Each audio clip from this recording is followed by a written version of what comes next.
A big Nintendo Switch game is getting some new information this week, and I am very excited for it. And finally, a huge leak leads to Sony having to release The Last of Us 2 early, and everything is just absolutely crazy with this situation. What's going on, guys? I'm RGT85. If this is your first time on the channel, be sure to hit that subscribe button. But without any further ado, let's talk about what's going on in the world of video games. So Nintendo Switch exclusive information has been pretty quiet in 2020. We really haven't gotten all that much information on things that are coming to the Switch in this year. Now, obviously, some real world events have played a role into that, but when you look at first party offerings from Nintendo, it's been pretty quiet. We, of course, already knew about Animal Crossing. Xenoblade Chronicles Definitive Edition is, of course, coming out in May, but beyond that, we don't really know all that much about what's coming out to the Nintendo Switch in 2020 that will only be available to play on the Nintendo Switch, whether a first-party game or a third-party timed exclusive. Well, one of the third-party timed exclusives that I'm really looking forward to that's hopefully releasing this year is, of course, Deadly Premonition 2. Now, Deadly Premonition, the first game, was just an absolutely crazy game. It really didn't make much sense. People either loved the game or hated the game. It got ratings that were just all over the place for it, but it was always a game that I really enjoyed just because it was so weird. This weird combination hybrid of a horror game and an open world sandbox sort of thing. It really didn't make sense, but if it clicked with you, you really enjoyed the game. Of course, that game ended up releasing on the Nintendo Switch last year, and Deadly Premonition 2 was confirmed to be coming to the Nintendo Switch with hopefully a window release date of 2020. Well, it looks like we're going to be getting some new information on Deadly Premonition 2 soon, as in very soon. The director of Deadly Premonition 2 actually took to Twitter to update people and basically talk about what was going on in their lives, basically talking about their health and that everyone at the team was doing very well. But they also said something very interesting in a follow-up tweet, that Deadly Premonition 2 information would be happening in the next week. Now, this tweet was done on April 25th, which was 2 days ago, depending on when you're watching this video. Basically, it was the previous Saturday. So sometime this week, we're going to get some information on Deadly Premonition 2. Now, I'm not necessarily expecting a release date. I think that's something that's going to happen whenever we get another Nintendo Direct, which I am anticipating will happen in the month of June. But this is definitely very exciting for me personally, because I'm really looking forward to Deadly Premonition 2,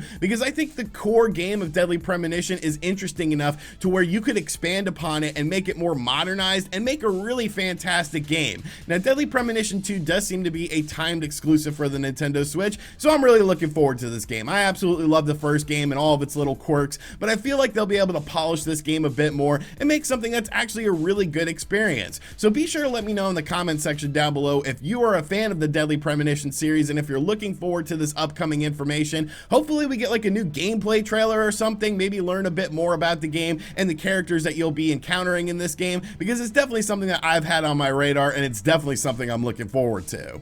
Next up, the new WWE game has been revealed that will be coming out in 2020. Of course, yesterday on the channel, we talked about how WWE 2K21 was officially canceled. And to that, I say, good. WWE 2K20 was a horrible game. Like, there's no ifs, ands, or buts about it. I had so many problems with that game, whether I was playing the game and just trying to experience a fun wrestling match, all the weird glitches and things like that. I actually re-downloaded the game because I wanted to get some AEW stuff. I saw some videos online of people downloading different AEW characters and AEW rings, and I thought, you know, that looks actually pretty cool. Of course, when you downloaded stuff on WWE 2K20, you could only download 20 things within a 24-hour period, which wasn't a huge deal, so I downloaded a bunch of different things. I played around with it. Some of the things worked, some of the things didn't. I actually reset my Xbox One, and when I went to go back into the game, all of the things that I downloaded in the game were gone. All of my cars were gone, all the arenas that I downloaded were gone, everything was gone. So WWE 2K20 was an abysmal effort and really showed that the series was just running out of steam. So it was time to revamp it. And thankfully, WWE 2K21 has been canceled. So now the team will actually have time to work on a proper game, to actually do something that will probably be fun, hopefully, for WWE 2K22. But yesterday on the channel, we of course talked about how they were doing a new game. And I said one of two things was going to happen: what I wanted to happen and what I thought was going to happen. Now, what I wanted to happen was a new Legends of WrestleMania game. I really enjoyed the first Legends of WrestleMania. I feel like you could really expand upon it and really do some more stuff with it. I thought the gameplay was really fun. It was a bit simplified, but it really made for some interesting moments, and you could sort of create those WrestleMania moments that WWE just loves to hark on as far as their back catalog of WrestleManias is concerned. But I didn't necessarily think that's what they were going to do. I thought they were going to do something more along the lines of WWE All-Stars, which was an okay-ish game, but it was just so over the top that I personally couldn't really enjoy it. Well, WWE 2K Battlegrounds was announced, and yeah, it's pretty much WWE all the better players and then dominate people online, which I thought was just a horrible business practice. But I just don't have very high hopes for this game. It just looks way too over the top for me. It looks way too same. I think arcade style wrestling games can be fun. Don't get me wrong. I absolutely love WrestleFest. I think the upcoming Retromania game that's a spiritual successor to WrestleFest looks absolutely awesome, but those are still grounded somewhat in reality. You know, you don't have all these crazy things happening like alligators and weird outside things. I don't know. I'm just not a huge fan of this style of wrestling. What you think of WWE 2K Battlegrounds, and why do they even keep the 2K part of it? Just call it WWE Battlegrounds. Like, stop holding on to the 2K moniker. That's not a good moniker that you want to hold on to. And finally, The Last of Us 2. What a ride this has been. And we're not even necessarily talking about the ride of the emotional story of the video game. We're just talking about the point to where we are right now with The Last of Us 2, because this has been the most bizarre mishandling of a AAA game that I have ever seen in the world of video games. So of course, The Last of Us 2 was a game that many PS4 owners were looking forward to. I feel like a lot of people probably bought a PS4 to play The Last of Us 2. A lot of people really loved the first Last of Us game, so they were looking forward to the continuation of this franchise. But then of course the game was given a release date, and then it was delayed, and there's been other delays, and the last delay that we got for The Last of Us 2 of course was not from Naughty Dog themselves. It was actually from Sony, which sort of plays into what is happening right now, because I really feel like Sony got greedy with The Last of Us 2, and now it's coming back to bite them, and bite them right in the ass. So of course The Last of Us 2's last delay was given an indefinite release date. There was no concrete release date for when this game was going to come out. So many people got sort of skeptical about it. Was this even going to come out on the PS4?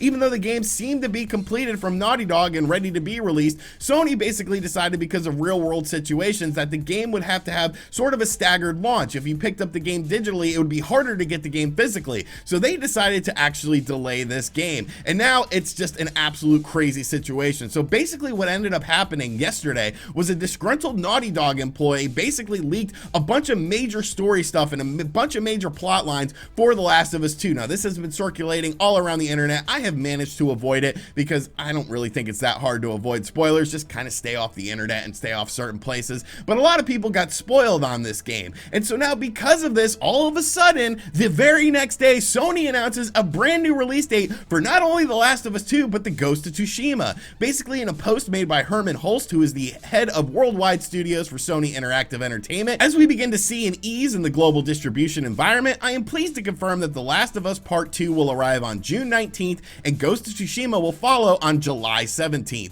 So not only did The Last of Us 2 now get a concrete release date of June, but Ghost of Tsushima actually got bumped and is now going to be a July game. And this is just so bizarre to me. To sit there and say that this doesn't have anything to do with the leaks is absolutely ridiculous. I feel like this is a reactive measure to the leaks, because now people are going to be spoiled on this game. Sony definitely got greedy with this game. They didn't like what they saw with what was happening in the real world environments. Even though games like Animal Crossing and Final Fantasy VII Remake were selling very well, I feel like Sony wanted to get as many sales as possible, which does make sense. But still, to delay a game simply because you think that the physical sales are not going to match that of the digital sales, because physical goods are harder to get right now, is just absolutely ridiculous and just shows sort of what Sony is doing. Y'all been eating long enough now. Stop being greedy. Let's keep it real, partner. Give to the needy. DMX, Earl Simmons. Like, that just plays a perfect role in this, I feel. Sony is definitely messing up with the release dates of their games. These final two games should be celebrated events. It should be something that everyone has circled on their calendar. But Sony has been changing The Last of Us 2 and Ghost of Tsushima's release dates so much now, it really just shows sort of a lack of confidence right now. It's a bizarre situation. I'm sure The Last of Us 2 is going to be a fantastic game. Like I said, we're not going to talk spoilers on here or anything, but because of those spoilers, because because of those leaks that hit the internet, Sony really put themselves into a corner, and this is just a crazy situation. I don't think I've ever seen anything like this in the world of video games before, so I just wanted to talk about it. So let me know your thoughts on this in the comments section down below. Alright, so that is going to do it for today's video. I hope you guys enjoyed it. Be sure to let me know what you think of everything in the comments section down below. And as always, thank you for checking out this video. Like I said, if you're new to the channel, be sure to subscribe and turn on notifications. We're getting closer to 300,000 subscribers. When we hit 300,000, we are going to do a giveaway. So be on the lookout for that. And as always, I'll catch you guys on the next video. Later.